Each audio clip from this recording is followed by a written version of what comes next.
నమస్తే. సామాన్యుడి చేతిలో సామాజిక స్రవం నెంబర్ 1 న్యూస్‌కి స్వాగతం. నేను రవీంద్ర. తెలుగుదేశం పార్టీలో కొంతమంది మధ్య నెలకొన్నటువంటి వివాదాలు అది పతాక స్థాయికి ఉదాహరణకు విజయవాడ ఎంపీ కేశినేని చిన్ని, అలాగే తిరువూరు ఎమ్మెల్యే కొలికిపూడి శ్రీనివాసరావు.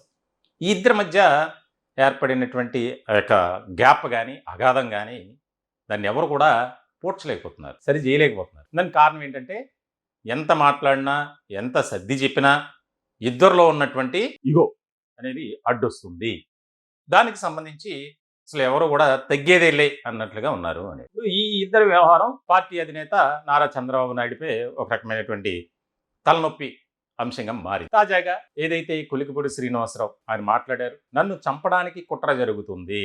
గతంలో వైఎస్ఆర్సీపీలో అప్పుడు నా మీద కేసులున్నాయి, ఇప్పుడు కూడా కేసులున్నాయి. అయినా సరే అప్పుడు వైఎస్ఆర్సీపీ నన్ను ఏ రకంగానూ ఇబ్బందులకు గురి చేయలేదు, కానీ సొంత పార్టీ నన్ను ఇబ్బందులకు గురి చేస్తుంది. నన్నేమైనా పడతా, నా జాతినంటే మాత్రం నేను ఉపేక్షించేది లేదు, ఎవరిని కూడా నేను ఊరుకోను అని తేల్చి చెప్పేశారు. చాలా ఆయన డేర్గా మాట్లాడారు. ఇలాంటి క్రమంలో అంటే దీనికన్నా ముందు ఒక వ్యవహారం జరిగింది, దాన్ని గుర్తు చేసుకోవాలి మనం. తిరువూరు నియోజకవర్గంలో నెమలి అనే గ్రామంలో జరిగినటువంటి ఒక టెంపుల్లో అంశం, పట్టు వస్త్రాలు సమర్పించేటువంటి అంశానికి సంబంధించి జరిగినటువంటి గందరగోళ అయోమయ పరిస్థితులు అందరికీ తెలుసు. అంటే పార్టీలో క్రమశిక్షణ లోపించింది అనడానికి అదొక ప్రత్యక్ష ఉదాహరణగా మనం చెప్పొచ్చు. అంటే తెలుగుదేశం పార్టీ డిసిప్లిన్కి కేర్ ఆఫ్ అడ్రస్గా ఉన్నటువంటి పార్టీ అని అందరూ భావిస్తారు. అలాగే వ్యవహారాలు కూడా ఉండేవి.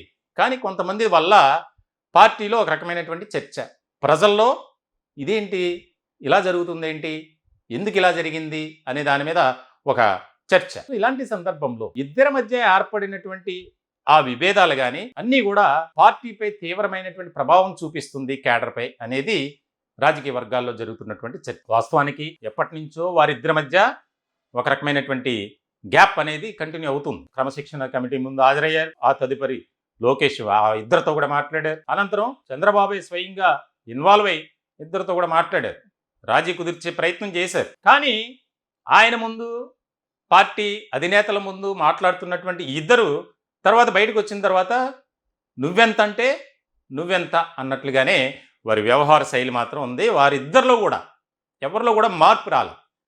సో ఇక్కడ పార్టీ అధిష్టానంగా ఎవరిపై చర్యలు తీసుకోవాలి? విజయవాడ ఎంపీ మీద చర్యలు తీసుకోగలరా? తీసుకోలేరు. సొంత సామాజిక వర్గం కాబట్టి ఆయనది తప్పు లేదనే చెప్తారు. ఖచ్చితంగా ఆయన తప్పు ఉన్నా సరే ఇక్కడ ఎక్కువ తప్పు ఆయనదే కనబడుతుంది. ఇది నా మాట కాదు, అక్కడ తిరువూరు అసెంబ్లీ నియోజకవర్గ పరిధిలో ఇదే టాక్. అలాగే పార్టీలో కొన్ని వర్గాలు కూడా ఇదే రకమైనటువంటి. ఇలాంటి సందర్భంలో కొలికిపూడి శ్రీనివాసరావు ఆయన మీద యాక్షన్ తీసుకోవడానికి ముందుకు వస్తుందా అధిష్టానం అంటే అంతటి సాహసం చేయదు. దానికి ముఖ్యమైనటువంటి కారణం ఏంటంటే ఆయన ఈ విషయంలో ఎలాంటి తప్పు లేదు, ప్లస్ అందులోనూ ఒక దళిత సామాజిక వర్గానికి సంబంధించినటువంటి ప్రజాప్రతినిధి ఏదైనా నిర్ణయం తీసుకుంటే ఆ వర్గాన్ని మనం దూరం చేసుకున్నట్లు అవుతుంది అనేది ఒక ఆలోచన. అది చంద్రబాబు నాయుడు ఆలోచన. కానీ ఇక్కడ జరుగుతున్నది ఏంటి అంటే ఇప్పటికీ కూడా ఇద్దరి మధ్య ఒక రకమైనటువంటి గ్యాప్ ఉంది. ఎందుకు దాన్ని సరిచేయలేకపోతున్నారు వాస్తవంగా వచ్చేటువంటి అంశమే. అంటే ఇద్దరు కూడా ఒకటే సామాజిక వర్గం అయితే అధినేతకు అంత కష్టమయ్యేది కాదు. ఇద్దరు ఇక్కడ వేరు సామాజిక వర్గాలు, పార్టీలో లీడింగ్ ఎక్కువ ఉన్నటువంటి సామాజిక వర్గాలు రెండూ కూడా. మరి ఇలాంటి సందర్భంలో ఎవరిపై చర్యలు తీసుకోవాలి? ఆయన స్వయంగా వాట్సాప్ స్టేటస్ ద్వారా ఆయన ఏం పెట్టారు అనేది తెలుసు. 5 కోట్ల డిమాండ్ విషయం, దానికి సంబంధించి ఆయన అకౌంట్లో డబ్బులు వేసినటువంటి వ్యవహారం అన్నీ కూడా ఆయన స్టేటస్లోనే పెట్టేసుకున్నారు. తర్వాత వరుసగా వివాదాలు జరుగుతూనే ఉన్నాయి.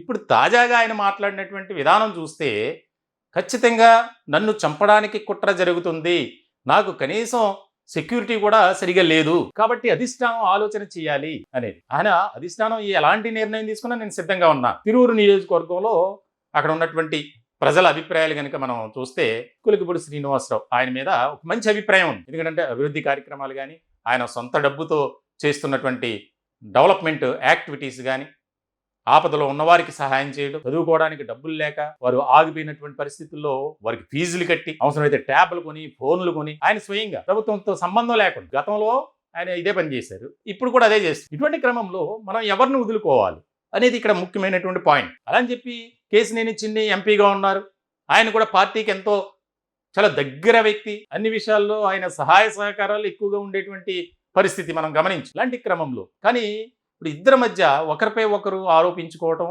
ఆయన వర్గానికి సంబంధించి ఈయన వర్గానికి సంబంధించి ఇప్పటికు కూడా వారు అందుబాటులో లేకపోయినా సరే ఏదైనా కార్యక్రమం జరిగితే బాహాబాహీకి దిగటం, ఘర్షణకి దిగటం, డైలాగ్ వార్ ఇవన్నీ కూడా జరుగుతున్నాయి. మరి వీటిని సరిచేయాల్సినటువంటి బాధ్యత పార్టీ అధిష్టానంపై ఉంది.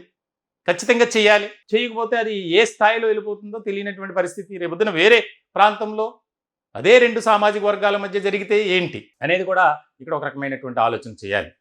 మొత్తానికైతే ఇప్పటికే కూటమిలో నెలకొన్నటువంటి చిన్న చిన్న గ్యాప్స్ ముఖ్యంగా టీడీపీ జనసేన మధ్య జరుగుతుంది. దాన్ని సరి చేసుకోవాలా?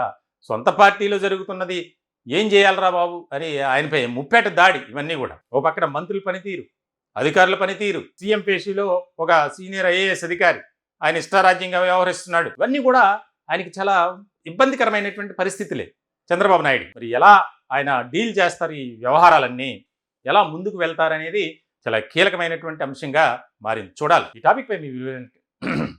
టాపిక్పై మీ విలువైనటువంటి అభిప్రాయాలు కామెంట్ రూపంలో తెలియజేయండి. దయచేసి మా ఛానల్ని సబ్స్క్రైబ్ చేసుకోండి. Thank you.